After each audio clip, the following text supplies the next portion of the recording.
Ух ты, блядь.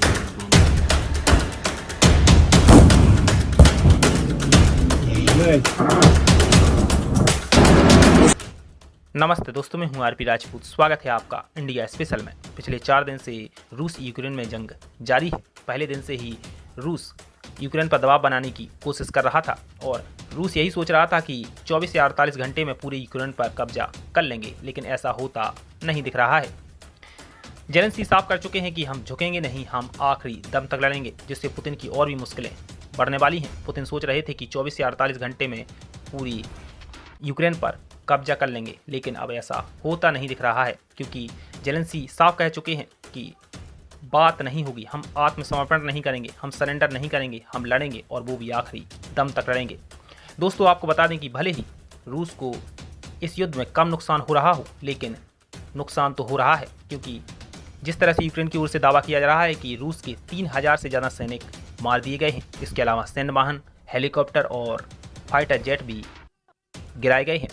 आज की खबर है, आज रशियन Mi-24 हेलीकॉप्टर को यूक्रेन की सेना ने निशाना बनाया, जिसमें उस हेलीकॉप्टर को गिराया गया। उसी तरह से कई टैंक भी रशियन सैनिक के जला दिए गए, उन पर हमला बोला गया। इसके अलावा कई सैन्य वाहनों को भी यूक्रेन की ओर से निशाना बनाया गया। तो दोनों तरफ से लगातार नुकसान जारी है। भले ही रूस पहले सोच रहा था कि यूक्रेन पर 24 से 48 घंटे में ही कब्जा कर लेंगे, क्योंकि जिस तरह से यूक्रेन की राजधानी कीव पर हमला करने की कोशिश की जा रही है, तो दूसरी तरफ से यूक्रेन सेना भी रशियन सैनिक को आर्मी को मुंह तोड़ जवाब दे रही है। उससे पुतिन की और भी मुश्किलें लगातार बढ़ती जा रही हैं और जेलेंस्की कह रहे हैं कि हम झुकेंगे नहीं, हम डट कर लड़ेंगे और आखिरी दम तक लड़ेंगे। आपको बता दें, इसके अलावा जेलेंस्की को कई अन्य देशों से भी सहायता मिल रही है। ऑस्ट्रेलिया हो या फिर अमेरिका लगातार हथियार भेजने की कोशिश कर रहे हैं और जेलेंस्की कह रहे हैं कि हमको मदद दीजिए।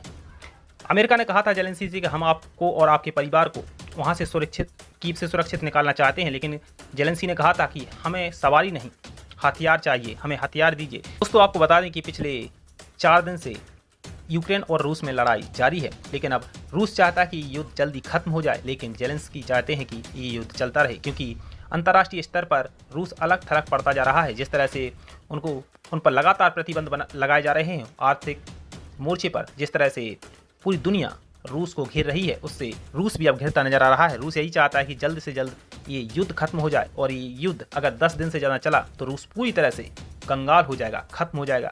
अगर युद्ध 10 दिन चला तो रूस के पास से पैसा, सोर्स और हथियार पूरी तरह से खत्म हो जाएंगे।